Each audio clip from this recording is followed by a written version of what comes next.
아니? 어떻게 아빠가 그럴 수 있어요? 딸보다 고작 2천만 원이 더 중요해요? 요즘 벨라루스에서는 국내에서보단 국제 결혼을 하는 걸 더 선호한다고 합니다. 하지만 모두가 그런 건 아니겠죠. 오늘 영상의 주인공은 결혼은커녕 남자 한 번 못 만나본 벨라루스의 여성입니다. 성인이 되자 갑작스럽게 원치 않는 국제 결혼을 하게 되었다고 합니다. 그렇게 한국 돈 2천만 원을 받은 아버지를 원망하고 살던 그녀. 3년 만에 만난 아버지의 모습에 더 충격을 받았다고 합니다. 심지어 아버지는 그때를 생각하면서 땅을 치고 후회한다는데요. 어떤 부모가 이럴 수 있을까요? 아니 대체 무슨 일이 있었기에 그런 선택을 한 걸까요? 이야기 들어보시죠. 구독과 좋아요는 감동 블라썸 영상 제작에 큰 힘이 됩니다. 제 이름은 타티아나입니다. 벨라루스의 브레스트 외곽, 작은 공단 마을에서 태어나 자랐어요. 어릴 적 우리 집은 평범했지만 따뜻했습니다. 아버지는 철강 공장에서 일하셨고 어머니는 마을 식당에서 일하며 가족을 위해 헌신하셨어요. 어린 시절 저는 언어에 특별한 재능이 있었습니다. 러시아어는 물론이고 영어와 폴란드어까지 자연스럽게 익혔어요. 마을 도서관에서 낡은 외국 잡지를 읽으며 언젠가 통역사가 되어 세계 곳곳을 다니겠다는 꿈을 키웠습니다. 아버지는 제가 책을 읽는 모습을 보며 항상 웃으셨어요. 어머니도 우리 딸은 머리가 좋아서 분명 성공할 거야 라며 자랑스러워하셨습니다. 하지만 현실은 제 꿈을 허락하지 않았어요. 고등학교 졸업을 앞두고 갑작스럽게 아버지가 실직하셨습니다. 공장이 경영난으로 문을 닫으면서 마을 전체가 일자리를 잃었어요.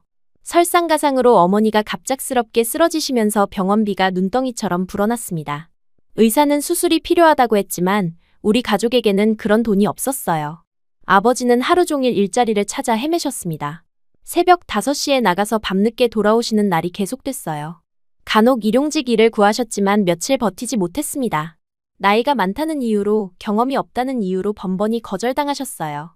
저는 그런 아버지의 뒷모습을 보며 가슴이 찢어지는 것 같았습니다.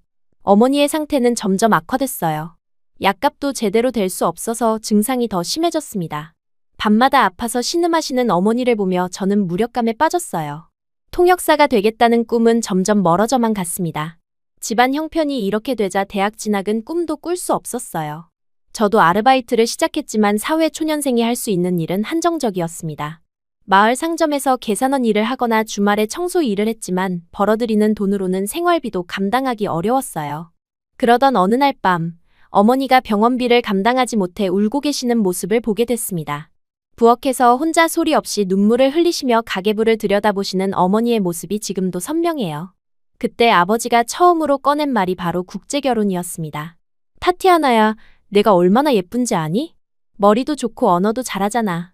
너 같은 애라면 좋은 조건으로 시집 갈 수 있어. 처음엔 정말 충격이었어요. 제 귀를 의심했습니다. 아버지가 정말로 저를 팔자는 건지 믿을 수 없었어요. 그날 밤 저는 방에서 밤새 울었습니다. 어떻게 부모가 딸에게 이런 말을 할 수 있는지 이해할 수 없었어요. 하지만 시간이 지날수록 현실을 받아들이게 됐습니다. 어머니의 병은 나날이 악화됐고 치료비는 계속 늘어났어요. 아버지는 여전히 일자리를 구하지 못하셨고 집에는 먹을 것조차 떨어져 갔습니다. 전기료와 수도료 고지서가 쌓여가는 것을 보며 저도 점점 체념하게 됐어요. 국제결혼 중개업체에 대해 알아보기 시작했습니다. 마을에는 이미 몇 명의 여성들이 외국으로 시집을 간 상태였어요. 대부분 한국이나 일본으로 갔는데 간혹 소식이 들려오기도 했습니다. 어떤 이는 잘 지낸다고 했고 어떤 이는 힘들다고 했어요. 하지만 그 모든 이야기들이 제게는 남의 일처럼 느껴졌습니다. 결국 저는 스스로 중개업체에 연락했어요. 아버지도 어머니도 제가 직접 나서는 것을 말리려 했지만 이미 마음을 정한 상태였습니다. 누군가는 팔렸다고 말하겠지만 저는 제가 가족을 위해 스스로 선택했다고 믿고 싶었어요. 중개업체 사무실은 생각보다 허름했습니다. 낡은 건물 2층에 있는 작은 사무실이었어요. 중년 여성이 저를 맞아주며 사진을 찍고 간단한 프로필을 작성했습니다. 키, 몸무게, 학력, 가족 사항까지 모든 것을 기록했어요. 마치 상품을 등록하는 것 같은 기분이 들어서 마음이 무거웠습니다. 첫 번째 맞선은 정말 끔찍했어요. 50대 중반의 중국 남성이었는데 저를 보는 시선이 사람을 보는 게 아니라 물건을 고르는 것 같았습니다. 제 외모만 훑어보더니 몇 가지 질문을 던졌어요. 요리는 할 수 있는지, 아이는 몇 명까지 낳을 수 있는지, 한국어는 빨리 배울 수 있는지. 저는 그 자리에서 도망치고 싶었습니다. 두 번째 맞선도 비슷했어요. 40대 후반의 일본 남성이었는데 이미 이혼 경력이 있었습니다. 제게 전 부인과 비교하며 이런저런 조건들을 늘어놓았어요. 저는 점점 절망감에 빠져갔습니다. 정말 이게 제가 선택할 수 있는 최선의 길인지 의문이 들었어요. 세 번째, 네 번째 맞선도 마찬가지였습니다. 나이 많은 남성들이 저를 마치 구매하려는 상품처럼 대했어요. 존중이라고는 찾아볼 수 없었습니다. 이게 사랑이라면 차라리 혼자 사는 게 낫겠다는 생각이 들었어요. 그렇게 몇 번의 실망을 겪은 후 마지막으로 만난 사람이 바로 동영 씨였습니다. 처음 만났을 때부터 느낌이 달랐어요. 30 초반의 조용한 사무직 회사원이었고 다른 남성들과는 확연히 다른 모습이었습니다. 동영 씨는 저를 정면으로 바라보며 한국어로 말했어요. 안녕하세요. 만나서 반갑습니다. 제게 중요한 건 당신의 편안함이에요. 서두르지 않겠습니다. 그 말이 이상하게도 마음을 열게 했어요. 처음으로 저를 하나의 인격체로 대해주는 사람을 만난 기분이었습니다. 동영 씨는 제 이야기를 차근차근 들어주었어요. 제가 왜 이런 선택을 하게 됐는지, 가족 상황은 어떤지, 앞으로 어떤 삶을 살고 싶은지, 다른 남성들처럼 조건만 따지는 게 아니라 진짜 저라는 사람에 대해 관심을 가져주었습니다. 저는 급하지 않아요. 타티아나 씨가 충분히 생각하고 결정하시면 됩니다. 결혼이라는 건 두 사람이 함께 만들어가는 거잖아요. 동영 씨의 이런 말들이 제게는 큰 위로가 됐어요. 처음으로 이 선택이 틀리지 않았을 수도 있겠다는 생각이 들었습니다. 집에 돌아가서 부모님께 동영 씨에 대해 말씀드렸어요. 아버지는 동영 씨가 제시한 조건을 듣고 바로 고개를 끄덕이셨습니다. 2천만 원이라는 돈이 우리 가족에게는 정말 큰 금액이었거든요. 어머니의 치료비는 물론이고 밀린 생활비까지 해결할 수 있는 돈이었어요. 이게 최선이야, 타티아나야. 이 기회를 놓치면 안 돼. 아버지의 말씀에 저도 마침내 마음을 정했습니다. 며칠 후 동영 씨와 다시 만나 결혼에 대한 구체적인 이야기를 나눴어요. 그는 여전히 서두르지 않았고 제가 한국에 가서 적응할 수 있도록 최대한 도와주겠다고 약속했습니다. 하지만 현실은 냉혹했어요. 결혼식을 올릴 돈도 없었고 예쁜 드레스를 입고 축복받는 그런 로맨틱한 결혼은 꿈도 꿀 수 없었습니다.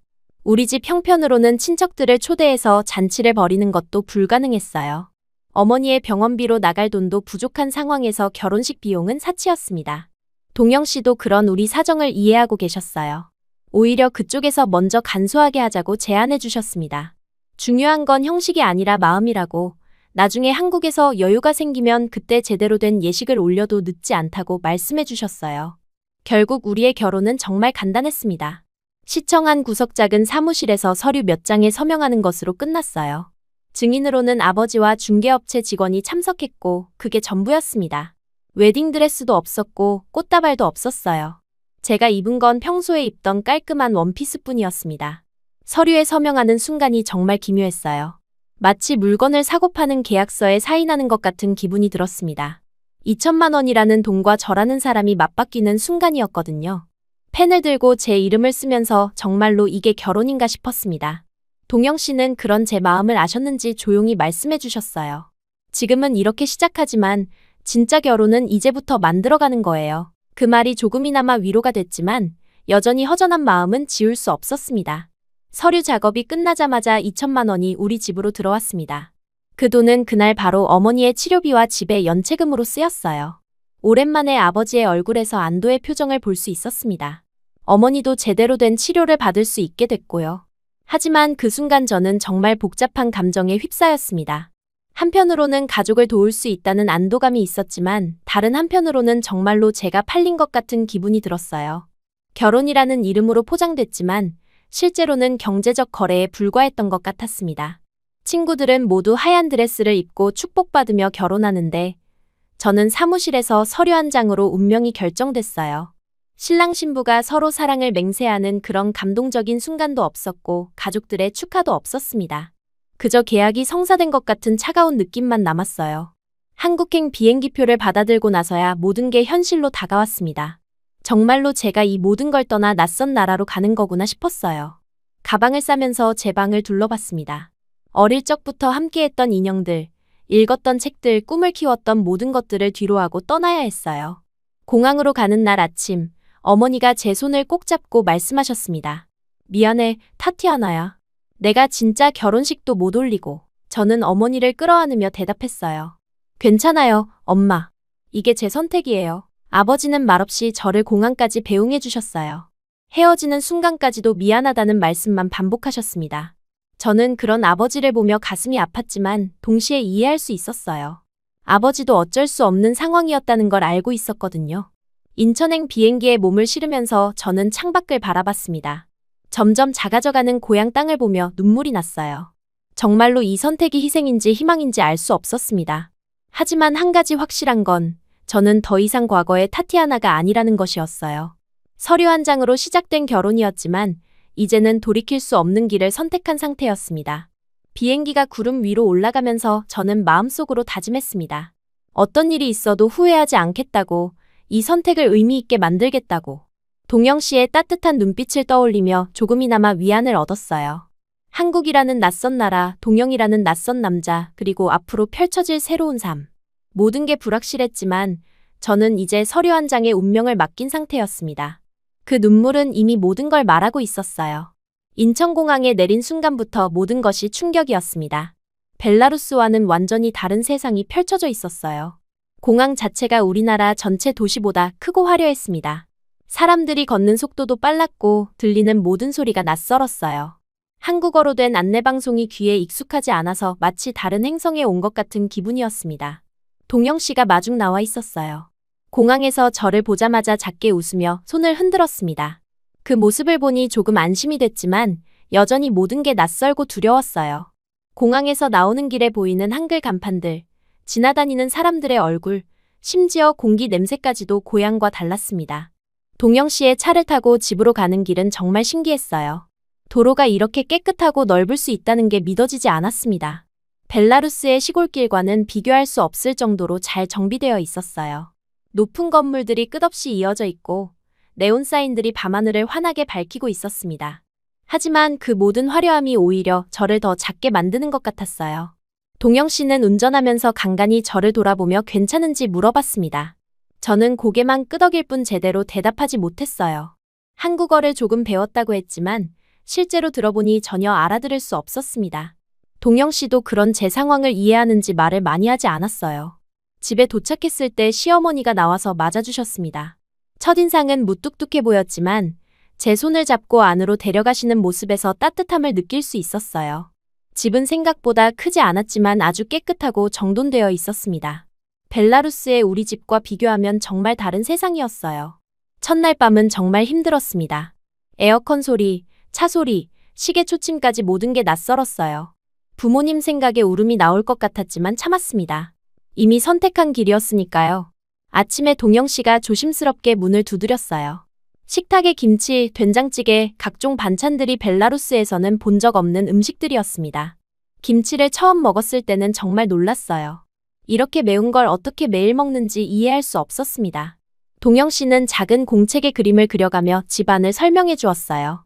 화장실, 부엌, 세탁기까지 말이 통하지 않지만 그림으로는 소통이 가능했습니다.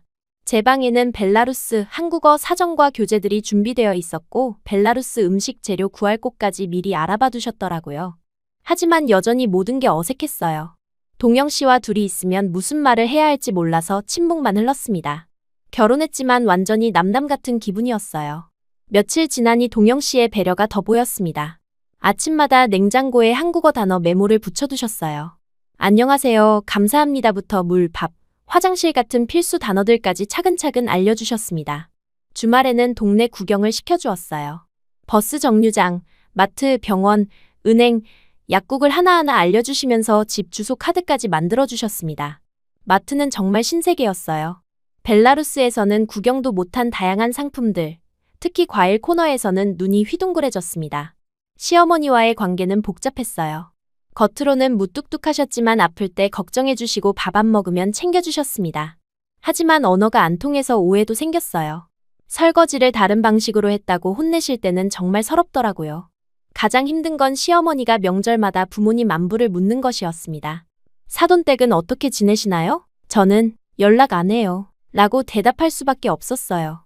연락하고 싶었지만 미안하고 부끄러워서 할 수 없었습니다. 한 달 후 동영 씨가 한국어 학원을 알아봐 주었어요. 다문화 가정 교육 프로그램이었는데 중국, 베트남, 필리핀에서 온 여성들과 함께 공부했습니다. 박 선생님은 전직 초등학교 교사셨는데 정말 친절하시면서도 엄격하게 가르쳐 주셨어요. 학원 친구들과 이야기하니 제가 혼자가 아니라는 걸 알았습니다. 언어 문제, 문화 차이, 가족 갈등, 향수병까지 모두 비슷한 어려움을 겪고 있었어요. 베트남에서 온 미란 언니는 2년 선배라 많은 조언을 해주었습니다. 한국어 실력이 늘면서 동영 씨와 대화도 늘어났어요. 처음에는 일상 대화였지만 점점 깊은 이야기를 나눌 수 있게 됐습니다. 동영 씨도 영어를 열심히 공부해서 저와 소통하려 노력하셨어요. 서로 틀린 문법으로 대화하며 웃기도 했습니다. 한국 음식도 좋아하게 됐어요. 처음에는 매워서 못 먹던 김치도 이제는 없으면 섭섭할 정도가 됐습니다. 시어머니가 김치 담그는 법을 가르쳐 주시려 했지만 너무 복잡해서 아직 어려워요. 간단한 반찬들은 만들 수 있게 됐습니다. 3개월 후 박 선생님이 카페 아르바이트를 소개해 주셨어요. 한국 사람들과 대화해보라고 하시더라고요. 처음에는 두려웠지만 동영 씨의 격려로 도전했습니다. 첫날은 정말 떨렸어요. 주문을 알아듣지 못해 몇 번이고 다시 물어봤지만 사장님이 이해해 주시며 천천히 가르쳐 주셨습니다. 카페 일을 하면서 한국 사람들과 더 많이 접했어요. 대부분 친절했지만 가끔 제 서툰 한국어를 이상하게 보는 사람들도 있었습니다. 그럴 때마다 상했지만 포기하지 않고 노력했어요. 실수는 메모해두고 집에서 동영 씨에게 물어봤습니다. 몇 달 지나니 단골 손님들과 친해졌어요. 할머니 한 분은 매일 오셔서 한국어를 가르쳐 주시고 대학생들은 벨라루스에 대해 궁금해하며 질문했습니다. 시어머니도 우리 며느리 잘하네 라고 인정해 주셨어요. 한국어가 늘면서 문화도 배웠습니다. 명절 음식, 인사법, 친구 관계까지 차근차근 익혀갔어요. 화장법도 한국 여자들에게 배웠는데 벨라루스의 진한 화장과 달리 자연스러운 화장이 인기라고 하더라고요. 옷차림도 동영 씨가 쇼핑을 도와주며 한국 스타일로 바뀌었습니다. 이웃 아주머니들도 저에게 관심을 보여주시며 생활 팁들을 알려주셨어요. 마트에서 재료 고르는 법, 세탁법, 반찬 나눠주기까지 정말 많은 걸 배웠습니다. 하지만 여전히 제 마음 깊은 곳에는 채워지지 않는 무언가가 있었어요. 한국 생활에 적응하고 한국어도 늘고 사람들과도 친해졌지만 정작 가장 중요한 감정은 아직 무르익지 않은 상태였습니다. 동영 씨에 대한 마음이 정확히 무엇인지 저 자신도 확신할 수 없었어요. 결혼은 했지만 진짜 부부 같은 느낌은 아니었습니다. 서로를 알아가는 과정에 있는 것 같았고 그 무르익지 않은 감정들이 언제쯤 진짜 사랑으로 변할 수 있을지는 아직 알 수 없었습니다.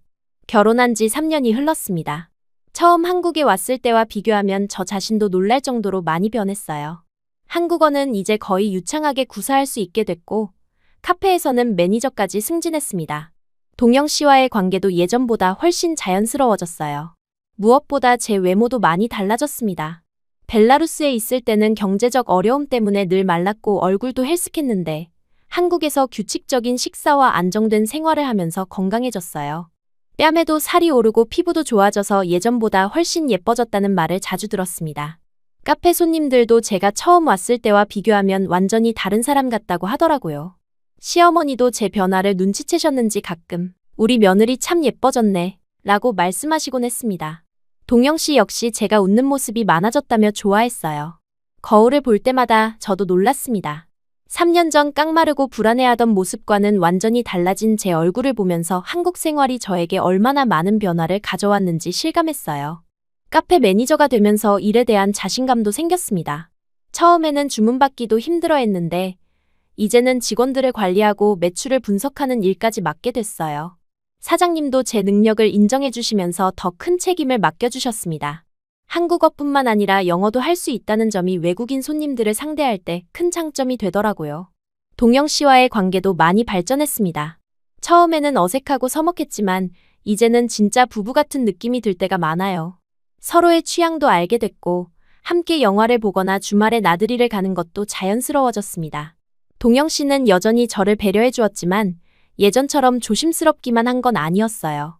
이제는 서로 편하게 농담도 하고 때로는 다투기도 했습니다. 하지만 여전히 제게는 해결하지 못한 문제가 하나 있었어요. 바로 고향 가족과의 연락이었습니다. 한국에 온 지 3년이 지났지만 부모님과는 단 한 번도 연락하지 않았어요. 처음에는 미안함과 부끄러움 때문이었는데 시간이 지날수록 오히려 연락하기가 더 어려워졌습니다. 어떤 얼굴로 연락해야 할지 모르겠더라고요. 시어머니는 명절 때마다 부모님 안부를 물으셨지만 저는 늘 얼버무렸습니다. 한국어가 늘면서 시어머니의 말씀을 더 정확히 이해할 수 있게 됐는데 그럴수록 더 마음이 무거워졌어요. 시어머니는 진심으로 제 부모님을 걱정해 주시는 건데 저는 연락조차 하지 않고 있었으니까요. 카페에서 일하면서 만난 다른 다문화 가정 친구들과 이야기할 때도 이 문제는 늘 제 마음에 걸렸습니다. 다른 친구들은 정기적으로 고향에 송금도 하고 영상통화도 하는데 저만 가족과 연락을 끊고 있었어요. 친구들이 가족 이야기를 할 때마다 저는 화제를 돌리곤 했습니다. 동영 씨도 제 마음을 알고 있었지만 강요하지 않았어요. 가끔 부모님이 궁금하지 않아? 라고 조심스럽게 물어보기도 했지만 제가 대답을 회피하면 더 이상 묻지 않았습니다. 그런 배려가 고마우면서도 한편으로는 답답했어요. 저 자신도 정확히 왜 연락하지 못하는지 설명할 수 없었거든요. 그런 상황이 계속되던 중 결정적인 사건이 일어났습니다. 추석을 앞두고 시어머니가 차례 준비를 하시면서 동영 씨에게 큰 소리를 내신 거예요. 저는 카페에서 일하고 있었는데 동영 씨가 그날 저녁 집에 와서 조심스럽게 시어머니의 말씀을 전해주었습니다. 시어머니는 그날 정말 화가 나셨던 것 같았어요. 평소에는 말씀이 없으신 분인데 그날은 동영 씨에게 정말 호되게 꾸짖으셨다고 하더라고요. 장인어른과 장모님 안부도 묻지 않고 명절에 인사도 드리지 않는 게 말이 되냐고 하시면서 그런 자식은 호적에서 파버리겠다고까지 하셨다는 거예요. 동영 씨는 시어머니의 말씀을 전하면서도 저를 탓하지 않았습니다. 오히려 자신이 더 신경 쓰지 못한 것 같다며 미안해했어요. 하지만 저는 그 말을 듣고 정말 마음이 아팠습니다. 시어머니 입장에서는 당연한 말씀이었는데 저 때문에 동영 씨가 혼나고 있었던 거예요. 그날 밤 잠이 오지 않았습니다. 시어머니의 말씀이 계속 머릿속을 맴돌았어요. 사돈 없는 자식은 내 자식도 아니다. 라는 말이 특히 가슴에 깊이 박혔습니다. 시어머니는 저를 진짜 딸처럼 여기고 계신데 저는 그 마음에 제대로 보답하지 못하고 있었어요. 다음 날 아침 시어머니와 마주쳤을 때 어색했습니다. 시어머니는 평소처럼 아침을 차려주셨지만 뭔가 분위기가 무거웠어요. 저는 용기를 내서 시어머니께 말씀드렸습니다. 부모님과 연락하지 못해서 죄송하다고 앞으로는 연락해보겠다고 말씀드렸어요. 시어머니는 저를 보시더니 한숨을 쉬셨습니다. 그리고 조용히 말씀하셨어요. 며느리가 가족을 그리워하는 건 당연한 일이고 부모님도 딸이 보고 싶으실 텐데 왜 이렇게 오래 연락하지 않았는지 이해할 수 없다고 하시더라고요.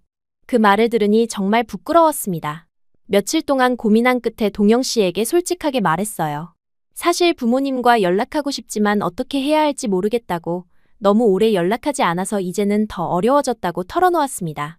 동영 씨는 제 마음을 이해한다며 함께 방법을 찾아보자고 말해주었어요. 처음에는 전화를 걸어볼까 생각했지만 용기가 나지 않았습니다. 3년 동안 연락 한 번 없던 딸이 갑자기 전화하면 부모님이 어떻게 생각하실지 걱정됐어요. 그래서 동영 씨가 다른 방법을 제안했습니다. 아예 직접 만나보러 가는 건 어떻겠냐고 말이에요. 처음에는 그런 갑작스러운 제안에 놀랐습니다. 벨라루스까지 가는 것도 쉬운 일이 아니고 부모님이 저를 어떻게 맞아주실지도 확신할 수 없었어요. 하지만 동영 씨는 진지하게 말했습니다. 전화보다는 직접 만나서 이야기하는 게 더 좋을 것 같다고 자신도 함께 가서 제 부모님께 인사드리고 싶다고 하더라고요. 시어머니께도 말씀드렸더니 의외로 좋아하셨어요. 오히려 왜 이제야 그런 생각을 했냐며 당장 표를 끊으라고 하시더라고요. 시어머니는 부모님께 드릴 선물도 직접 골라주시면서 사돈댁에 패 끼치지 않도록 하라고 신신당부하셨습니다. 항공료와 준비하는 과정이 만만치 않았지만 동영 씨가 모든 걸 알아서 해주었어요. 벨라루스 비자를 받고 호텔을 예약하고 부모님께 드릴 한국 선물들도 준비했습니다. 시어머니도 함께 가겠다고 하셔서 결국 3명이 함께 가기로 했어요. 출발 전날 밤에는 정말 떨렸습니다. 3년 만에 부모님을 뵙는다는 게 실감이 나지 않았어요. 부모님이 저를 어떻게 생각하고 계실지, 건강은 어떠실지, 집은 어떻게 됐을지 궁금하면서도 걱정됐습니다. 동영 씨는 제 손을 잡고 괜찮을 거라고 위로해 주었어요. 비행기에서도 계속 긴장됐습니다. 시어머니는 처음 해외여행이라고 하시면서도 저보다 더 차분해 보이셨어요. 오히려 저를 걱정해 주시면서 너무 긴장하지 말라고 말씀해 주셨습니다. 동영 씨도 중간중간 제 기분을 살펴가며 이야기를 걸어주었어요. 민스크 공항에 도착했을 때 정말 복잡한 감정이 들었습니다. 3년 만에 밟는 고향 땅이었어요. 공기 냄새부터 한국과 달랐고 들리는 러시아어가 반가우면서도 어색했습니다. 그동안 한국어에 익숙해져서 오히려 모국어가 낯설게 느껴지는 게 신기했어요. 공항에서 택시를 타고 고향 마을로 향하는 길은 마음이 무거웠습니다. 창밖 풍경들이 하나하나 기억 속에서 되살아났어요.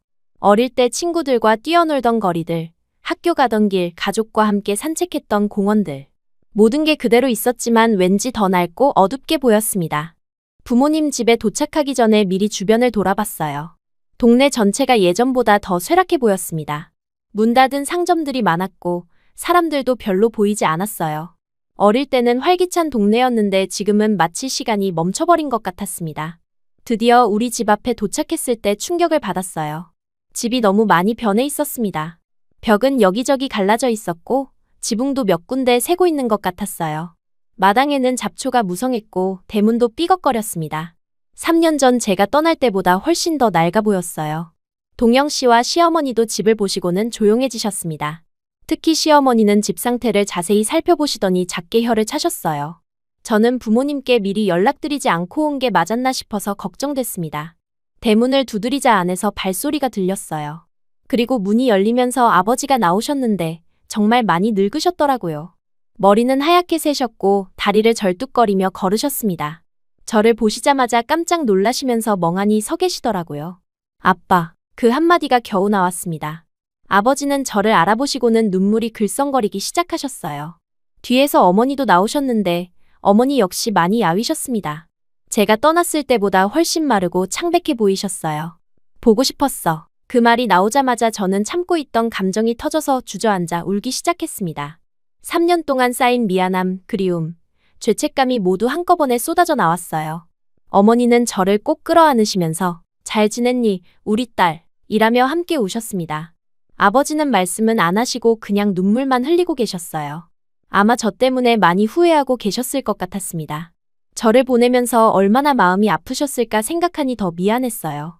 동영 씨가 저희를 보시다가 조심스럽게 부모님께 인사를 드렸습니다. 부모님도 처음에는 어색해 하셨지만 동영 씨가 정중하게 인사드리는 모습을 보시고 반갑게 맞아주셨어요. 시어머니도 어머니께 정중하게 인사드리시면서 선물을 전해드렸습니다. 집 안으로 들어갔을 때 더 충격이었어요. 가구들은 다 그대로 있었지만 너무 낡아 있었고 벽지는 여기저기 뜯어져 있었습니다. 난방도 제대로 안 되는지 집안이 차가웠어요. 부모님이 이런 환경에서 지내고 계셨다는 게 마음 아팠습니다. 그날 저녁 오랜만에 가족이 함께 식사를 했어요. 어머니가 정성껏 음식을 준비해 주셨지만 예전처럼 풍성하지는 못했습니다. 그래도 가족이 함께 둘러앉아 밥을 먹는다는 게 얼마나 소중한지 새삼 깨달았어요. 시어머니는 어머니와 나란히 앉아서 이런저런 이야기를 나누셨습니다. 언어는 통하지 않았지만 서로의 마음은 통하는 것 같았어요. 두 분 다 딸을 키우고 며느리를 둔 어머니의 마음을 가지고 계셨으니까요. 동영 씨가 중간에서 통역을 해주면서 두 어머니 사이의 대화를 도와주었습니다. 그날 밤 두 어머니는 부엌에서 오랫동안 대화를 나누셨어요. 저는 아버지와 거실에서 그동안 못다 한 이야기들을 나눴습니다. 아버지는 제가 떠난 후 얼마나 후회했는지, 매일 제 생각을 했는지 말씀해 주셨어요. 그리고 다리를 다치게 된 경위도 들려주셨습니다. 아버지는 제가 보낸 돈으로 어머니 치료도 하고 빚도 갚았다고 하셨어요. 그리고 다시 일자리를 구해서 열심히 일하시다가 무거운 것을 나르다가 다리를 다치셨다고 하더라고요. 병원에 갈 돈이 없어서 제대로 치료받지 못하셨다고 하시는데 들으면서 정말 마음이 아팠습니다. 그 순간 저는 깨달았어요. 제가 얼마나 이기적이었는지, 부모님을 얼마나 소홀히 했는지 말입니다. 한국에서 안정된 생활을 하면서 점점 부모님을 잊어가고 있었던 거예요. 그 사실이 너무 부끄러웠습니다. 그날 밤 잠이 오지 않았습니다. 부모님 집에서 보낸 첫날 밤이었는데 익숙했던 공간이 이렇게 낯설 수가 없었어요. 제가 사용하던 방은 그대로 남아 있었지만 벽지는 여기저기 떨어져 나갔고 천장에는 물이 샌 자국들이 여러 군데 있었습니다. 창문 틈으로 들어오는 찬바람에 이불을 목까지 끌어올려도 추위가 가시지 않았어요. 동영 씨와 시어머니는 근처 호텔에 머물고 계셨지만 저는 부모님과 함께 지내고 싶다고 했습니다. 하지만 막상 누워보니 마음이 너무 무거웠어요. 한국에서의 따뜻하고 안전한 생활에 익숙해진 제게 이곳의 현실은 충격 그 자체였습니다. 3년 전 제가 떠날 때보다 집은 훨씬 더 망가져 있었고 부모님도 많이 늙으셨어요. 새벽에 일어나서 집안을 자세히 둘러봤습니다. 낮에는 부모님과의 재회 감정에 압도되어 제대로 보지 못했는데 혼자 있는 시간에 차근차근 살펴보니 상황이 생각보다 심각했어요. 부엌의 수도꼭지는 제대로 잠기지 않아서 물이 뚝뚝 떨어지고 있었고 가스레인지는 한쪽 불만 겨우 켜졌습니다. 냉장고도 오래된 모델이라 소음이 심했고, 냉동고 문은 얼음 때문에 제대로 닫히지도 않았어요. 화장실은 더 심각했습니다. 타일이 여러 군데 깨져 있었고, 변기물도 제대로 내려가지 않았어요. 샤워기에서는 찬물만 나왔고, 온수가 나오려면 한참을 기다려야 했습니다. 이런 환경에서 부모님이 3년 동안 지내셨다는 게 믿어지지 않았어요. 아침이 되자 어머니가 일찍 일어나서 아침 준비를 하고 계셨습니다. 예전보다 훨씬 마르고 움직임도 느려지셨지만 딸을 위해 정성껏 음식을 만들어주시는 모습은 그대로였어요. 하지만 냉장고를 열어보니 변변한 재료가 없었습니다. 계란 몇 개와 시들어가는 채소들 그리고 며칠 된 빵 조각들이 전부였어요. 엄마, 이게 뭐예요? 이렇게 적게 드시면 어떻게 해요? 어머니는 괜찮다며 웃으셨지만 제 눈에는 너무 야위어 보이셨습니다. 한국에서 제가 건강해지고 예뻐진 것과는 정반대로 부모님은 점점 쇠약해지고 계셨어요. 제 마음이 찢어지는 것 같았습니다. 아버지는 더 늦게 일어나셨는데 침대에서 일어나실 때 많이 힘들어하시는 모습이 보였어요. 다리를 다치셨다고 들었지만 실제로 보니 생각보다 훨씬 심각했습니다. 걸으실 때마다 얼굴을 찡그리시면서 벽을 짚고 다니셨어요. 아빠, 다리가 많이 아프세요? 아버지는 괜찮다고 하시면서도 제대로 걷지 못하셨습니다. 나중에 어머니에게 들어보니 병원에 가야 한다고 계속 말씀드렸지만 치료비가 부담되어서 계속 미루고 계신다고 하더라고요. 약국에서 파는 진통제로만 버티고 계신다는 말에 가슴이 미어졌습니다. 점심시간에 동영 씨와 시어머니가 오셨어요. 시어머니는 집 상태를 보시고는 말씀은 안 하셨지만 표정이 많이 어두워지셨습니다. 동영 씨도 충격을 받은 것 같았어요. 한국에서 저와 함께 살면서 어느 정도 상상은 하셨겠지만 실제로 보니 예상보다 심각했던 것 같습니다. 시어머니가 조용히 저에게 물어보셨어요. 부모님이 늘 이렇게 사시는지, 겨울에는 난방은 어떻게 하시는지 궁금하다고 하시더라고요. 저도 잘 몰랐지만 어머니에게 물어보니 겨울철 난방비가 부담되어서 최소한으로만 틀고 지낸다고 하셨습니다. 두꺼운 옷을 입고 이불을 여러 겹 덮고 버틴다고 하시는데 들으면서 정말 마음이 아팠어요. 그날 오후에 동네를 함께 걸었습니다. 예전에는 활기찬 상점들이 줄지어 있던 거리였는데 이제는 절반 이상이 문을 닫았어요. 사람들도 거의 보이지 않았고 전체적으로 을씨년스러운 분위기였습니다. 아버지가 일하시던 공장도 여전히 문이 닫힌 상태였어요. 아버지는 저희와 함께 걸으시면서 그동안의 이야기를 들려주셨습니다. 공장이 문을 닫은 후 여러 곳에서 일자리를 찾아다니셨지만 나이가 많다는 이유로 번번이 거절당하셨다고 해요. 간혹 일용직으로 건설 현장이나 창고에서 일하셨는데 그러다가 무거운 철골을 나르다가 다리를 다치신 거였습니다. 그때 병원에 바로 갔어야 했는데 돈이 없어서 며칠 참았다가 갔더니 이미 늦었다고 하더라고. 아버지의 말씀을 들으면서 제 가슴이 터질 것 같았어요. 제가 한국에서 안정된 생활을 하는 동안 아버지는 이런 고생을 하고 계셨던 거예요. 더 일찍 연락드리고 도움을 드렸어야 했는데 저는 너무 이기적이었습니다. 시어머니는 아버지의 다리를 보시더니 걱정스러운 표정을 지으셨어요. 동영 씨에게 조용히 말씀하시는 게 들렸는데 한국에서라면 이런 부상은 충분히 치료할 수 있을 텐데 안타깝다고 하시더라고요. 그 말을 들으니 제가 더 미안해졌습니다. 저녁 식사를 함께 하면서 분위기가 조금씩 무거워졌어요. 어머니가 정성 껴서 준비해 주신 식사였지만 재료의 한계 때문에 풍성하지는 못했습니다. 시어머니도 어머니도 서로 눈치를 보시면서 어색한 시간을 보냈어요.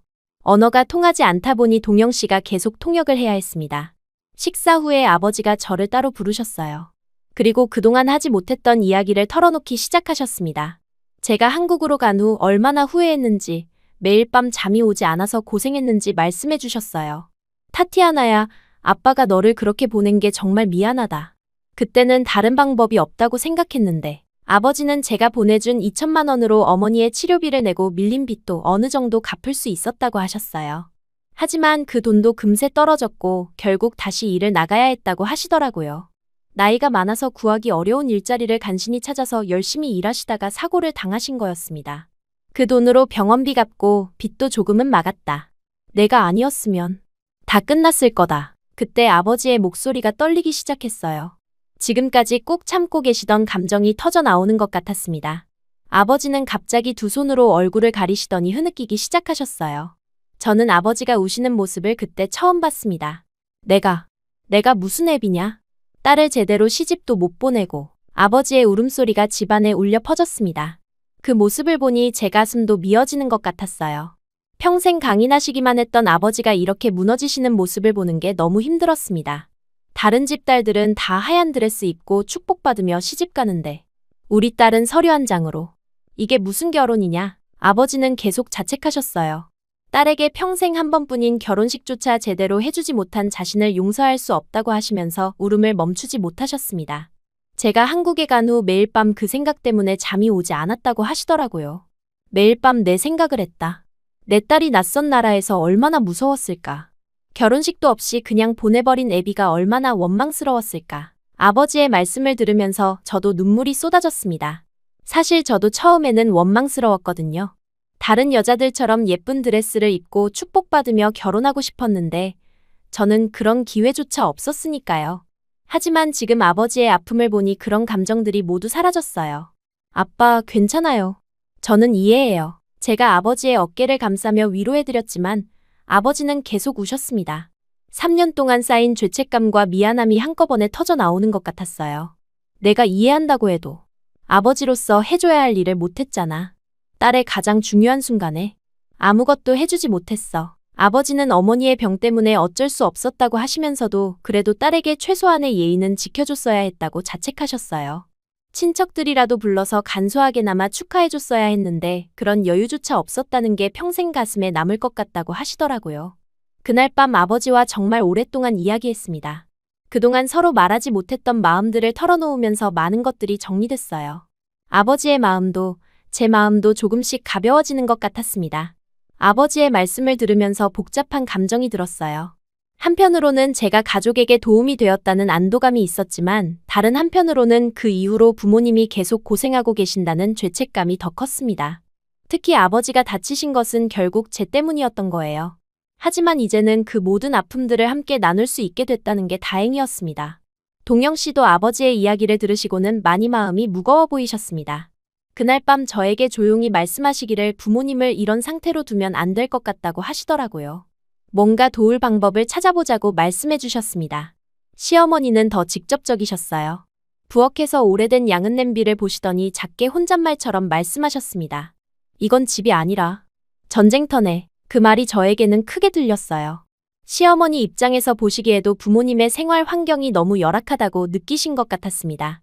한국의 일반적인 생활 수준과 비교하면 정말 많은 차이가 있었거든요.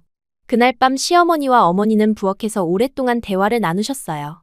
언어는 통하지 않았지만 두 분 다 어머니의 마음을 가지고 계셔서 서로 이해하시는 것 같았습니다. 저는 거실에서 그 모습을 지켜봤는데 정말 감동적이었어요. 시어머니가 어머니의 손을 잡고 뭔가 말씀하시는 모습, 어머니가 고개를 끄덕이시면서 눈물을 닦는 모습을 보니 가슴이 뭉클했습니다. 비록 말은 통하지 않아도 마음은 통하고 있다는 걸 느낄 수 있었어요. 동영 씨가 중간중간 통역을 해주셨지만 사실 말이 없어도 두 분의 감정은 충분히 전해지고 있었습니다.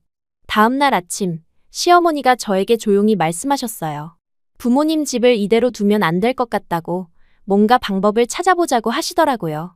저는 처음에 무슨 말씀인지 이해하지 못했는데 시어머니가 구체적으로 설명해 주셨습니다.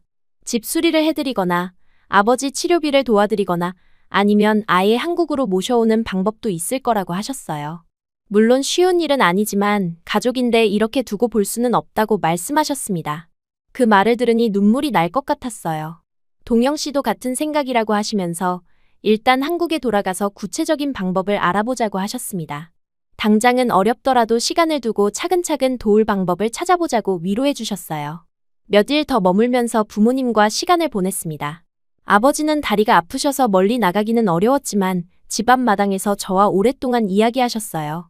제가 한국에서 어떻게 지내는지, 시어머니는 어떤 분인지, 동영 씨는 저를 잘 대해주는지 자세히 물어보셨습니다.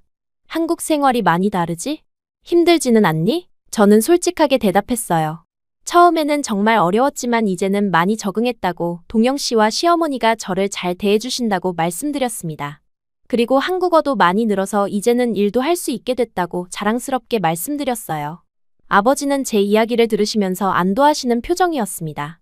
그동안 제가 잘 지내고 있는지 궁금하셨던 것 같아요. 하지만 동시에 미안해하시는 마음도 크신 것 같았습니다. 딸을 그렇게 보낼 수밖에 없었던 상황에 대해서 말이에요. 어머니는 제가 건강해 보인다며 기뻐하셨어요. 3년 전 떠날 때보다 살도 오르고 얼굴도 환해졌다고 하시면서 한국 생활이 저에게 맞는 것 같다고 말씀하셨습니다. 사실 저도 거울을 볼 때마다 놀랐어요.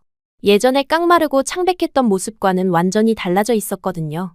한국에서의 안정된 생활과 규칙적인 식사, 그리고 마음의 평안이 제 외모에도 큰 변화를 가져온 것 같았습니다. 처음 한국에 갔을 때는 스트레스와 불안감 때문에 더 말랐었는데 점점 적응하면서 건강한 미모를 되찾을 수 있었어요. 어머니는 그런 제 모습을 보시면서 다행이라고 하셨지만 동시에 자신들은 점점 늙어가고 있다는 사실을 아쉬워하셨습니다. 떠나기 전날 밤에는 가족 모두가 함께 오랫동안 이야기했어요. 그동안 못다 한 이야기들, 서로에 대한 그리움, 앞으로의 계획들에 대해서 나눴습니다. 아버지는 제가 한국에서 행복하게 살기를 바란다고 하시면서 너무 자주 걱정하지 말라고 하셨어요. 내가 잘 사는 게 우리에게는 가장 큰 기쁨이야. 우리 걱정은 하지 말고 내 앞길만 생각해. 하지만 저는 더 이상 부모님을 혼자 두고 싶지 않았어요. 3년 동안 연락도 하지 않고 외면했던 시간들이 너무 후회됐습니다. 앞으로는 정기적으로 연락드리고 가능한 한 자주 뵙겠다고 약속드렸어요. 시어머니도 어머니께 약속하셨습니다. 딸을 잘 돌봐드리겠다고, 그리고 기회가 되면 한국에도 놀러 오시라고 말씀드렸어요. 어머니는 그런 시어머니의 마음을 받아들이시면서 고마워하셨습니다. 동영 씨는 부모님께 정중하게 인사를 드렸어요. 제가 없는 사이에 조용히 아버지께 말씀드렸는데 앞으로 부모님을 더 잘 모시겠다고, 제가 더 자주 고향에 올 수 있도록 도와드리겠다고 약속하셨다고 들었습니다. 아버지도 동영 씨의 진심을 느끼셨는지 고마워하셨어요. 공항으로 가는 길에도 마음이 무거웠습니다. 부모님을 이런 상태로 두고 떠나는 게 맞는 건지 의문이 들었어요. 하지만 당장 뾰족한 수가 없었고 한국에 돌아가서 구체적인 방법을 찾아보기로 했습니다. 공항에서 작별 인사를 할 때 정말 가슴이 아팠어요. 3년 만에 만난 부모님과 또 헤어져야 한다는 게 너무 힘들었습니다. 어머니는 끝까지 웃으시려고 노력하셨지만 눈물을 참기 어려워하셨어요. 아버지도 다리가 아프신데도 끝까지 배웅해 주셨습니다. 다음에는 더 빨리 올게요. 그리고 더 자주 연락드릴게요. 부모님께 그렇게 약속드리고 비행기에 올랐습니다. 창문으로 점점 멀어지는 고향 땅을 바라보면서 복잡한 감정이 들었어요. 그리움, 죄책감, 그리고 앞으로 뭔가 해야겠다는 다짐이 섞여 있었습니다. 비행기 안에서 동영 씨가 저에게 조용히 물어봤어요. 타티아나, 내가 여기 오지 않았더라면 어땠을까요? 저는 잠깐 생각해봤습니다. 만약 제가 한국에 오지 않았다면 지금쯤 어떻게 됐을까요? 아마 부모님과 함께 더 어려운 상황에 처해 있었을 것 같았어요. 어머니 치료비도 마련하지 못했을 테고 집 상황도 더 나빠졌을 것 같았습니다. 동영 씨는 제 손을 잡으며 말했어요. 그럼 내가 지금의 당신을 못 만났겠지. 그 순간 저는 깨달았습니다. 한국이라는 나라가, 동영 씨라는 사람이, 그리고 시어머니라는 새로운 가족이 이제는 더 이상 낯선 존재들이 아니라는 걸 말이에요. 처음에는 어쩔 수 없이 선택한 길이었지만 이제는 정말 제 삶의 일부가 되어 있었습니다. 물론 부모님에 대한 걱정과 죄책감은 여전히 남아 있었어요. 하지만 이제는 도망치거나 회피하지 않겠다고 다짐했습니다. 한국에서 더 안정된 삶을 만들어서 부모님도 도울 수 있는 방법을 찾아보겠다고 마음먹었어요. 그것이 제가 이 선택에 대해 후회하지 않을 수 있는 유일한 길이라고 생각했습니다. 벨라루스에서 돌아온 후 저는 완전히 달라졌습니다. 부모님의 현실을 직접 본 충격이 너무 컸어요. 매일 밤 잠자리에 들 때마다 부모님의 쇠약해진 모습과 무너져가는 집이 떠올랐습니다. 한국의 따뜻하고 안전한 집에서 지내면서도 마음 한편으로는 늘 무거운 짐을 지고 있는 것 같았어요. 동영 씨도 제 변화를 느끼고 계셨습니다. 평소보다 말수가 줄었고 가끔 멍하니 창밖을 바라보고 있는 저를 발견하곤 하셨어요. 시어머니도 마찬가지였습니다. 벨라루스에서 직접 본 부모님의 상황이 많이 마음에 걸리셨던 것 같았어요. 귀국한 지 일주일 정도 지났을 때 시어머니가 동영 씨와 조용히 대화하시는 모습을 봤어요. 거실에서 낮은 목소리로 뭔가 진지하게 상의하고 계셨는데 제가 나타나자 대화를 멈추셨습니다. 그때는 무슨 이야기인지 몰랐지만 나중에 알고 보니 부모님을 도울 방법에 대해 의논하고 계셨던 거였어요. 카페에서 일할 때도 집중이 잘 안 됐습니다. 손님들과 대화하면서도 자꾸 부모님 생각이 났어요. 특히 연세 드신 손님들을 볼 때마다 아버지의 절뚝거리는 모습이 떠올랐습니다. 동료들도 제가 평소와 다르다는 걸 눈치채고 걱정해 주었어요. 그런 상태로 한 달 정도 지났을 때 갑작스럽게 몸이 안 좋아지기 시작했습니다. 아침마다 메스꺼움이 있었고 평소 좋아하던 음식 냄새만 맡아도 속이 울렁거렸어요. 처음에는 스트레스 때문이라고 생각했습니다. 부모님을 보고 온 충격과 죄책감 때문에 몸이 반응하는 거라고 여겼어요. 동영 씨가 병원에 가보라고 권했지만 저는 계속 미뤘습니다. 단순한 컨디션 난조라고 생각했거든요. 하지만 증상이 계속되자 시어머니가 직접 병원 예약을 잡아주셨어요. 며느리가 아픈데 그냥 둘 수는 없다고 하시면서 말이에요. 병원에서 검사를 받고 결과를 기다리는 동안 정말 떨렸습니다. 혹시 큰 병은 아닐까 하는 걱정도 있었고 부모님 때문에 받은 스트레스가 몸에 무리를 준 건 아닐까 하는 생각도 들었어요. 동영 씨가 옆에서 제 손을 잡고 위로해 주었지만 불안한 마음은 가라앉지 않았습니다. 의사 선생님이 검사 결과를 들고 오셨을 때 표정이 밝았어요. 그리고 저에게 축하한다는 말씀을 해주셨습니다. 임신 6주라는 진단이었어요. 그 순간 머릿속이 하얗게 변했습니다. 임신이라니 전혀 예상하지 못했던 일이었거든요. 동영 씨는 처음에는 말을 잇지 못하시더니 이내 환한 웃음을 지으며 제 손을 꼭 잡아주셨어요. 정말 기쁘다고, 우리에게 이런 선물이 올 줄 몰랐다고 말씀하시면서 눈물까지 글썽이셨습니다. 저도 놀라움과 기쁨이 동시에 밀려와서 울음이 터져나왔어요.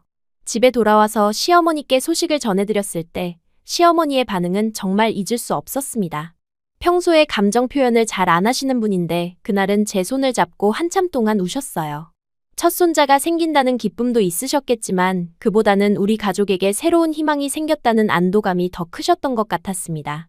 임신 소식을 부모님께 전해드려야겠다고 생각했어요. 하지만 어떻게 말씀드릴지 고민됐습니다. 3년 동안 연락도 하지 않다가 갑자기 전화드려서 임신했다고 하면 어떻게 받아들이실까 걱정됐거든요. 동영 씨가 용기를 내라고 격려해 주셔서 결국 전화를 걸었습니다. 임신 소식을 전했을 때 부모님의 반응은 예상보다 훨씬 기뻤어요. 특히 어머니가 정말 좋아하시면서 드디어 할머니가 된다며 기뻐하셨습니다. 아버지도 목소리가 떨리면서 축하한다고 말씀해 주셨어요. 그 순간 가족 간의 거리감이 많이 줄어든 것 같았습니다. 하지만 그보다 더 놀라운 일이 그 다음에 일어났어요. 부모님과 통화한 지 며칠 후 벨라루스에서 갑자기 전화가 걸려온 거예요. 이번에는 어머니의 목소리가 완전히 달랐습니다. 울먹이는 목소리로 말씀하시는데 처음에는 무슨 일인지 이해할 수 없었어요. 타티아나야, 너희 시어머니와 사위가 우리 집을 다시 지어줬어. 그 말을 듣는 순간 저는 전화기를 떨어뜨릴 뻔했습니다. 무슨 말씀인지 이해가 안 됐거든요. 어머니가 계속 설명해 주시는데 한국에서 사람들이 와서 집을 완전히 새로 지어줬다는 거였어요. 벽도 새로 하고 지붕도 고치고 난방 시설까지 완비해줬다고 하시더라고요. 심지어 치료비까지 지원해 주셨어요. 우리한테는 이런 일이 있을 수 없는 줄 알았는데 어머니의 목소리에는 믿을 수 없다는 놀라움과 감사함이 섞여 있었어요. 아버지도 전화를 바꿔 받으시면서 처음으로 흐느끼는 목소리로 말씀하셨습니다. 이젠 우리도 사람처럼 산다. 그 말을 들으니 저도 눈물이 터져나왔어요. 시어머니와 동영 씨가 부모님을 위해 이런 일을 해주셨다는 게 믿어지지 않았습니다. 언제 이런 계획을 세우셨는지, 어떻게 이런 일이 가능했는지 궁금했지만 그보다는 감사한 마음이 더 컸어요. 부모님과 통화를 마치고 나서 시어머니께 달려갔습니다. 시어머니는 제가 오는 걸 보시고는 조용히 웃으시면서 당연한 일을 했을 뿐이라고 말씀하셨어요. 사돈댁이 그런 환경에서 지내시는 걸 보고 가만히 있을 수 없었다고, 이제 우리가 한 가족이니까 당연히 도와야 한다고 하시더라고요. 동영 씨에게도 물어봤더니 벨라루스에서 돌아온 후 바로 시어머니와 상의해서 계획을 세웠다고 하더라고요. 현지 건설업체를 통해 집을 새로 짓기로 하고 생활에 필요한 가전제품들도 모두 새로 사드렸다고 했습니다. 심지어 아버지의 다리 치료비까지 보내드렸다고 하더라고요. 왜 미리 말씀 안 해주셨어요? 제가 물어보니 동영 씨는 웃으시면서 깜짝 선물이라고 하셨어요. 그리고 임신 소식과 함께 전해드리면 더 기쁘실 것 같았다고 말씀하시더라고요. 정말 놀랍고 감동적이었습니다. 그날 이후 부모님과의 관계가 완전히 달라졌어요. 이제는 정기적으로 화상통화도 하고 서로 안부도 자주 묻게 됐습니다. 부모님도 새 집에서 편안하게 지내시면서 건강도 많이 좋아지셨다고 하더라고요. 특히 아버지는 다리 치료를 받으시면서 이전보다 훨씬 좋아지셨다고 했습니다. 임신 소식을 들은 시어머니는 더욱 적극적으로 저를 챙겨주기 시작하셨어요. 임신부에게 좋은 음식을 만들어주시고 정기검진도 꼼꼼히 챙겨주셨습니다. 카페 일도 무리하지 말라고 하시면서 몸 상태를 우선으로 생각하라고 말씀해 주셨어요. 임신 중기에 접어들면서 배가 조금씩 나오기 시작했을 때 시어머니가 갑자기 말씀하셨어요.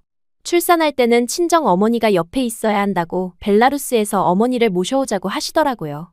처음에는 그런 일이 가능할까 싶었는데 시어머니가 이미 모든 걸 계획해두고 계셨어요. 비자 발급부터 항공료까지 모든 걸 시어머니가 준비해 주셨습니다. 어머니도 처음에는 부담스러워 하셨지만 딸의 출산을 도와야 한다는 마음에 한국행을 결정하셨어요. 아버지는 다리가 아직 완전히 낫지 않아서 함께 오기 어려웠지만 어머니만이라도 와주시기로 했습니다. 어머니가 한국에 오시는 날 공항에 마중 나갔을 때 정말 감격스러웠어요. 벨라루스에서 볼 때와는 완전히 다른 모습이셨습니다. 새 집에서 안정된 생활을 하시면서 건강도 많이 회복되셨고 얼굴도 한결 밝아 보이셨어요. 시어머니와 어머니가 공항에서 다시 만나시는 모습도 정말 인상적이었습니다. 벨라루스에서는 서로 어색해 하셨는데 이번에는 진짜 가족처럼 자연스럽게 인사하셨어요. 특히 시어머니가 어머니를 꼭 안아주시면서 고생하셨다고 말씀하시는 모습에서 진심을 느낄 수 있었습니다. 어머니는 한국에 와서 정말 놀라셨어요. 동영 씨와 시어머니가 준비해주신 집을 보시고는 이런 좋은 곳에서 딸이 살고 있다는 게 믿어지지 않는다고 하시더라고요. 그리고 저희 변화된 모습을 보시면서도 정말 안심하셨다고 했습니다. 임신 후기로 접어들면서 몸이 많이 무거워졌지만 두 어머니가 번갈아가며 저를 돌봐주셔서 큰 어려움은 없었어요. 시어머니는 한국식 산후조리에 대해 알려주시고 친정 어머니는 벨라루스 전통 방식으로 저를 챙겨주셨습니다. 두 문화가 조화롭게 어우러지는 모습이 신기했어요. 동영 씨도 임신 기간 내내 정말 세심하게 저를 돌봐주었습니다. 새벽에 입덧으로 힘들어할 때도 등을 쓸어주시고 배가 나와서 움직이기 어려울 때도 항상 도와주셨어요. 아이가 태어날 준비도 꼼꼼히 해주시면서 아기 방도 예쁘게 꾸며주셨습니다. 출산 예정일이 다가오면서 긴장감이 높아졌어요. 첫 아이라서 어떻게 될지 모르겠고 무서운 마음도 컸습니다. 하지만 두 어머니와 동영 씨가 옆에 있어주니까 든든했어요. 시어머니는 경험을 바탕으로 조언해주시고 어머니는 저를 위로해주시면서 힘을 주셨습니다. 드디어 진통이 시작된 날 병원으로 가는 길에서도 정말 떨렸어요. 하지만 가족들이 모두 함께 있어주니까 무서움보다는 기대감이 더 컸습니다. 동영 씨는 제 손을 꼭 잡고 괜찮을 거라고 계속 말해주셨고 두 어머니도 양쪽에서 저를 격려해주셨어요. 분만실에 들어가서 진통이 심해질 때마다 정말 힘들었지만 가족들의 응원 소리가 들려서 버틸 수 있었습니다. 특히 동영 씨가 제 이마에 키스하며 말씀해주신 것이 기억에 남아요. 힘내요. 우리 가족, 오늘부터 진짜 셋이에요. 그 말을 들으니 더욱 힘이 났어요. 정말로 우리가 하나의 완전한 가족이 되는 순간이라는 생각이 들었습니다. 아기가 태어나는 순간은 정말 말로 표현할 수 없는 감동이었어요. 작고 소중한 생명이 제 품에 안겨 있는 것을 보니 눈물이 계속 흘렀습니다. 동영 씨도 아기를 보시고는 말을 잇지 못하시면서 감격해 하셨어요. 희망이라는 이름을 지어준 우리 딸을 보면서 정말 많은 생각이 들었습니다. 이 아이는 벨라루스와 한국, 과거와 미래를 잇는 다리 같은 존재라는 생각이 들었어요. 제가 겪었던 모든 어려움과 선택들이 결국 이 순간을 위한 것이었다는 깨달음도 있었습니다. 두 어머니도 손녀를 보시고는 정말 기뻐하셨어요. 시어머니는 한국의 전통 방식으로 아기를 돌보는 법을 알려주시고 친정 어머니는 벨라루스 전통 자장가를 불러주셨습니다. 서로 다른 문화에서 온 두 분이 하나의 목표를 향해 함께 노력하시는 모습이 정말 아름다웠어요. 희망이가 태어난 후 며칠 동안은 정말 행복한 시간이었습니다. 병원에서 가족들과 함께 보낸 시간들이 평생 잊지 못할 추억이 됐어요. 특히 동영 씨가 아기를 안고 있는 모습을 보니 정말 좋은 아버지가 되실 것 같았습니다. 집에 돌아와서도 두 어머니가 번갈아가며 저와 아기를 돌봐주셨어요. 산후조리 기간 동안 정말 많은 도움을 받았습니다. 시어머니는 한국식 미역국과 각종 보양식을 만들어주시고 친정 어머니는 벨라루스 전통 방식으로 제 몸을 회복시켜 주셨어요. 가장 인상 깊었던 건 두 어머니가 서로의 문화를 존중하면서도 협력하시는 모습이었습니다. 언어는 여전히 완전히 통하지 않았지만 손녀를 사랑하는 마음은 똑같았거든요. 동영 씨가 중간에서 통역을 해주시면서 두 분이 더 가까워질 수 있도록 도와주셨어요. 희망이가 태어난 후 벨라루스에 있는 아버지와도 화상통화를 자주 했습니다. 아버지는 손녀를 보시고는 정말 기뻐하시면서 빨리 나아서 한국에 와보고 싶다고 하셨어요. 다리 치료도 잘 받고 계셔서 많이 좋아지셨다고 하시더라고요. 작은 아기 하나가 가져온 변화가 이렇게 클 줄은 몰랐어요. 희망이는 정말 신기하게도 가족 모두의 특징을 조금씩 닮아 있었습니다. 제 눈을 빼닮았고 동영 씨의 코 모양을 그대로 물려받았어요. 그리고 시어머니의 넓은 이마까지 닮아서 가족들이 볼 때마다 신기해했습니다. 매일 아침 희망이의 웃음소리로 하루가 시작됐어요. 처음에는 육아가 이렇게 힘든 줄 몰랐지만 가족 모두가 도와주셔서 큰 어려움 없이 적응할 수 있었습니다. 특히 두 어머니가 계속 한국에 머물면서 저를 도와주셔서 정말 든든했어요. 시어머니는 희망이를 위해 특별한 선물을 준비해 주셨습니다. 직접 손으로 돌잡이용 한복을 지어주신 거예요. 분홍색 저고리에 노란색 치마로 만든 작은 한복이 정말 예뻤습니다. 그런데 더 감동적인 건 그 한복에 벨라루스 전통 자수를 함께 놓아주신 거였어요.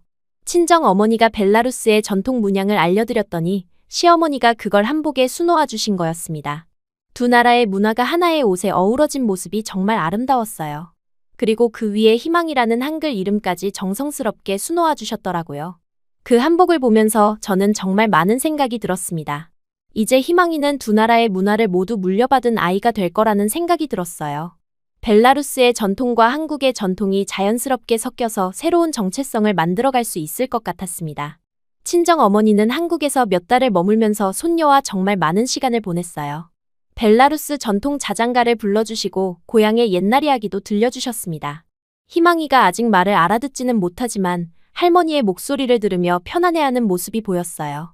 시어머니와 친정 어머니가 함께 희망이를 돌보시는 모습을 보면서 정말 감사했습니다. 처음에는 언어도 통하지 않고 문화도 달라서 어색할 것 같았는데 손녀를 사랑하는 마음은 똑같아서 자연스럽게 협력하게 되셨어요. 동영 씨가 중간에서 통역을 해주시긴 했지만 대부분은 말 없이도 서로를 이해하고 계셨습니다. 희망이가 3개월 정도 됐을 때 제게 큰 변화가 찾아왔어요. 그동안 묻어두었던 제 과거에 대해 솔직하게 이야기할 수 있게 된 거였습니다. 어느 날 카페에서 만난 다문화 가정 친구가 자신의 어려운 과거를 털어놓는 걸 듣고 저도 용기를 내서 제 이야기를 해보았어요. 맞아요. 저는 단돈 2천만 원에 한국에 왔어요. 하지만 그 돈보다 더 소중한 걸 여기서 얻었어요. 가족, 사랑, 그리고 나 자신. 그 말을 하고 나니까 마음이 한결 가벼워졌습니다. 더 이상 제 과거를 부끄러워하지 않아도 될 것 같았어요. 오히려 그 경험이 저를 더 강하게 만들어준 것 같았습니다. 비슷한 처지의 다른 사람들에게도 희망을 줄 수 있을 것 같았어요. 그때부터 저는 새로운 꿈을 키우기 시작했습니다. 한국어와 벨라루스어 그리고 러시아어와 영어까지 할 수 있는 제 언어 능력을 활용해서 통번역사가 되고 싶었어요. 특히 저처럼 한국에 온 외국인들을 도와주는 일을 하고 싶었습니다. 동영 씨와 시어머니도 제 결정을 응원해 주셨어요. 희망이가 조금 더 크면 이중언어 통번역사 과정을 시작해보라고 격려해 주셨습니다. 그리고 당장은 자원봉사부터 시작해보라고 조언해 주셨어요. 한국에 있는 다문화 가정 지원 단체에서 자원봉사를 시작했습니다. 주로 새로 한국에 온 외국인 여성들의 한국어 학습을 도와주거나 병원이나 관공서에 갈 때 통역을 해주는 일이었어요. 제가 겪었던 어려움들을 직접 경험했기 때문에 그분들의 마음을 더 잘 이해할 수 있었습니다. 자원봉사를 하면서 정말 다양한 사람들을 만났어요.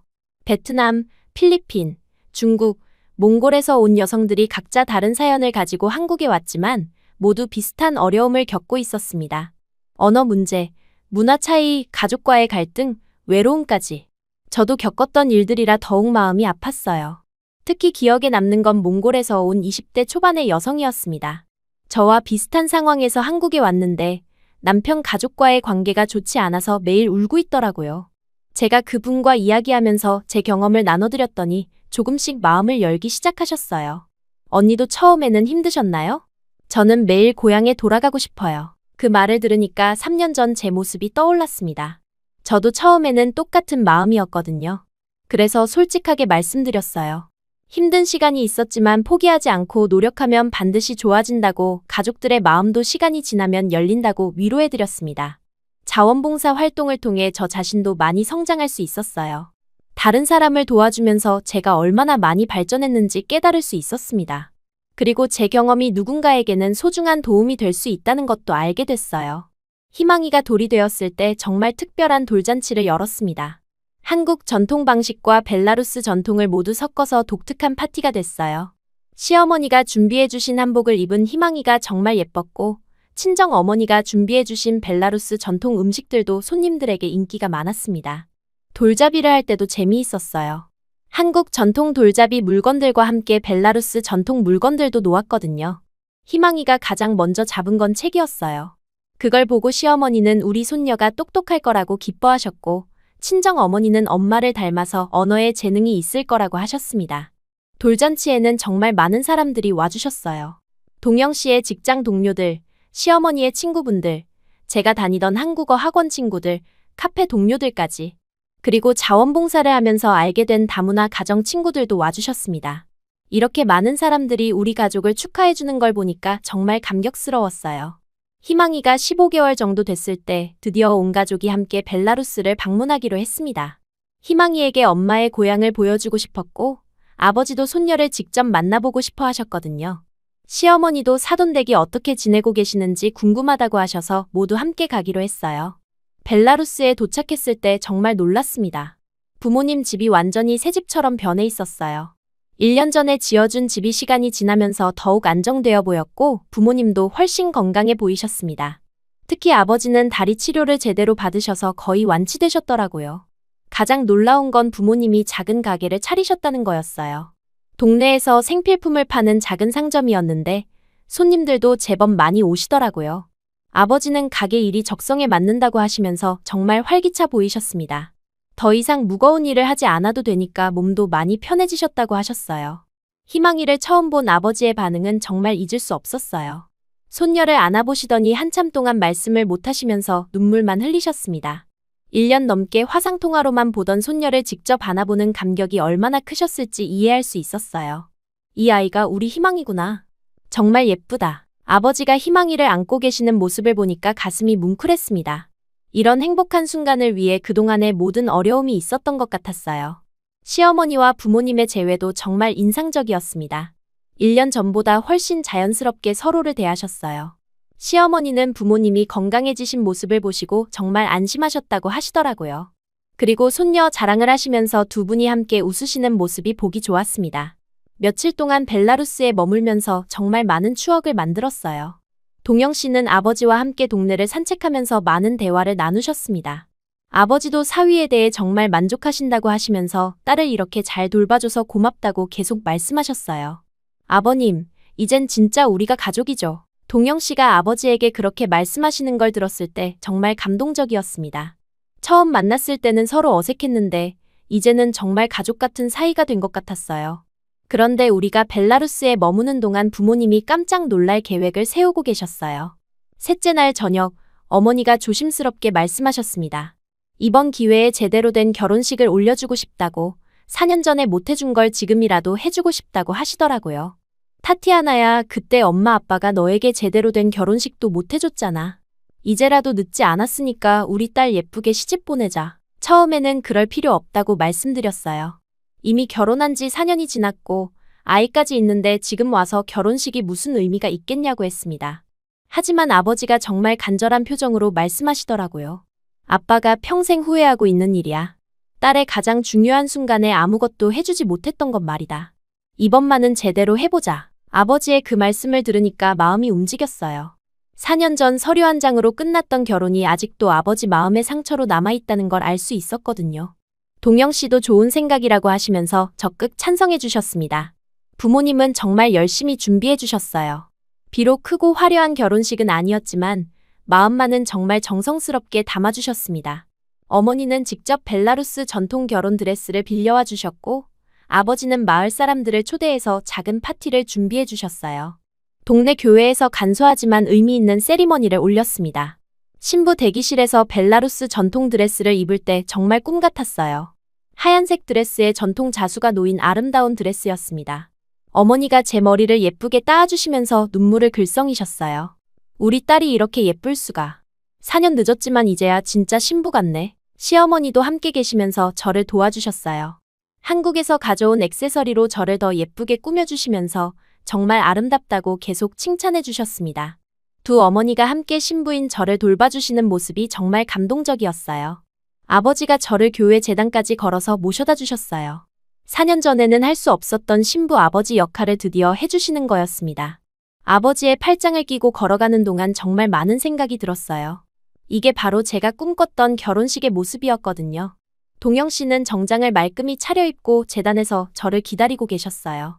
저를 보시는 눈빛이 4년 전과는 완전히 달랐습니다. 이제는 진짜 사랑하는 사람을 바라보는 눈빛이었어요. 희망이도 예쁜 드레스를 입고 꽃을 뿌리며 함께 걸었습니다. 세리머니는 간단했지만 정말 의미 있었어요. 벨라루스 전통 방식과 간단한 서양식을 섞어서 진행했습니다. 신부 아버지가 신랑에게 딸을 맡긴다는 의식도 제대로 해주셨어요. 아버지가 동영 씨에게 제 손을 맡기시면서 하신 말씀이 지금도 기억에 남아요. 이제야 제대로 딸을 시집 보내는구나. 우리 딸 잘 부탁합니다. 동영 씨도 정중하게 인사드리시면서 평생 소중히 모시겠다고 약속해 주셨습니다. 그 순간 정말로 우리가 새롭게 시작하는 기분이 들었어요. 마을 사람들도 많이 와주셨어요. 저를 어릴 때부터 봐왔던 분들이 이제야 제대로 된 결혼식을 보게 됐다며 기뻐해 주셨습니다. 비록 화려하지는 않았지만 진심 어린 축복을 받는 결혼식이었어요. 결혼식 후 피로연도 정말 따뜻했습니다. 부모님이 정성껏 준비해 주신 벨라루스 전통 음식들과 시어머니가 한국에서 가져온 음식들이 한 상에 차려졌어요. 두 나라의 문화가 하나로 어우러진 특별한 파티였습니다. 희망이가 할아버지 할머니들과 함께 춤을 추는 모습이 정말 예뻤어요. 벨라루스의 전통 춤과 한국의 강강술래를 번갈아가며 춰서 모든 사람들이 웃음꽃을 피웠습니다. 시어머니도 벨라루스 춤을 배우시려고 하셔서 더욱 재미있었어요. 그날 밤 부모님이 저에게 말씀해 주셨어요. 4년 동안 마음의 빚으로 남아있던 것을 드디어 갚을 수 있게 됐다고, 이제야 진짜 딸을 제대로 시집 보낸 것 같다고 하시더라고요. 아버지는 특히 감격스러워 하시면서 평생 후회로 남을 뻔했던 일을 해결할 수 있어서 정말 다행이라고 하셨습니다. 이제 마음이 편해진다. 우리 딸도 다른 사람들처럼 축복받으며 결혼했구나. 동영 씨도 정말 좋아하셨어요. 늦었지만 이렇게 의미 있는 결혼식을 올릴 수 있어서 감사하다고, 이제 정말로 완전한 가족이 된 기분이라고 말씀해 주셨습니다. 한 주일 정도 머문 후 한국으로 돌아올 때는 아쉬움보다는 만족감이 더 컸어요. 부모님도 손녀와 헤어지는 게 아쉬우셨지만 딸에게 제대로 된 결혼식을 해줄 수 있어서 정말 기쁘다고 하셨습니다. 이제는 언제든지 만날 수 있다는 확신도 있으셨고요. 한국에 돌아온 후 저는 완전히 새로운 마음으로 살 수 있게 됐어요. 4년 전에 아쉬움이 완전히 해소된 기분이었습니다. 진짜 결혼식을 올렸다는 것, 부모님이 저를 제대로 시집 보내주셨다는 것이 마음에 큰 평안을 가져다 주었어요. 그때부터 저는 본격적으로 통번 역사 과정을 시작했습니다. 희망이가 어린이집에 다니기 시작해서 시간이 생겼거든요. 공부는 힘들었지만 정말 보람있었어요. 제가 직접 경험한 내용들이 공부에 많은 도움이 됐습니다. 통번 역사 과정을 들으면서 만난 동기들에게도 제 이야기를 들려줄 수 있었어요. 4년 늦었지만 부모님이 제대로 된 결혼식을 해주셨다는 이야기를 하면 모두들 감동해 하셨습니다. 특히 비슷한 처지에서 한국에 온 분들은 더욱 공감해 주셨어요. 6개월 정도 공부한 후에는 실제로 통번역 일을 시작할 수 있었습니다. 처음에는 작은 일들부터 시작했지만 점점 더 큰 프로젝트들을 맡게 됐어요. 특히 다문화 가정 관련 업무나 동유럽 관련 통번역 일이 많았는데 제 경험이 큰 도움이 됐습니다. 일을 하면서 가장 보람을 느낄 때는 저처럼 어려운 상황에 있는 분들을 도와줄 때였어요. 병원에서 의사와 의사소통이 안 되어 힘들어하는 외국인 여성이 있으면 통역을 해드리고 관공서 업무를 못 알아듣는 분들께는 자세히 설명해드렸습니다. 그럴 때마다 정말 뿌듯했어요. 어느 날 밤, 희망이를 재운 후 동영 씨와 함께 창밖을 바라보면서 이야기를 나눴어요. 그동안의 일들을 되돌아보면서 정말 많은 일이 있었다는 걸 새삼 깨달았습니다. 이젠 두 나라가 내 고향이에요. 그리고 당신이 제 인생의 시작이에요. 제가 그렇게 말하니까 동영 씨는 대답 대신 제 손을 조용히 감싸 쥐어주셨어요. 그 따뜻한 손길에서 지난 4년간의 모든 기억들이 스쳐 지나갔습니다. 처음 한국에 왔을 때의 두려움, 적응하면서 겪었던 어려움, 부모님과 다시 만난 감동, 희망이가 태어났을 때의 기쁨까지. 모든 순간들이 지금의 행복을 만들어낸 소중한 시간들이었다는 걸 깨달았어요. 이제 저는 과거를 후회하지 않습니다. 물론 처음에는 어쩔 수 없는 선택이었지만 그 선택이 저와 제 가족 모두에게 더 나은 미래를 가져다 줬거든요. 희망이는 두 나라의 문화를 모두 물려받은 특별한 아이로 자라고 있고 저 역시 새로운 꿈을 찾아 열심히 살아가고 있습니다. 앞으로도 쉽지 않은 일들이 있을 거라는 걸 알고 있어요. 하지만 이제는 혼자가 아닙니다. 동영 씨와 시어머니 그리고 벨라루스에 계신 부모님까지 모두가 저를 사랑하고 응원해주는 든든한 가족이 있거든요. 그리고 가장 소중한 희망이가 있어서 어떤 어려움도 이겨낼 수 있을 것 같습니다. 지금 생각해보면 단돈 2천만 원에 시작된 이 모든 일들이 정말 기적 같습니다. 그 돈으로는 살 수 없는 소중한 것들을 얻었어요. 진정한 가족, 변하지 않는 사랑, 그리고 새로운 꿈까지. 이제 저는 자신 있게 말할 수 있습니다. 저는 정말 행복한 사람이라고 말이에요.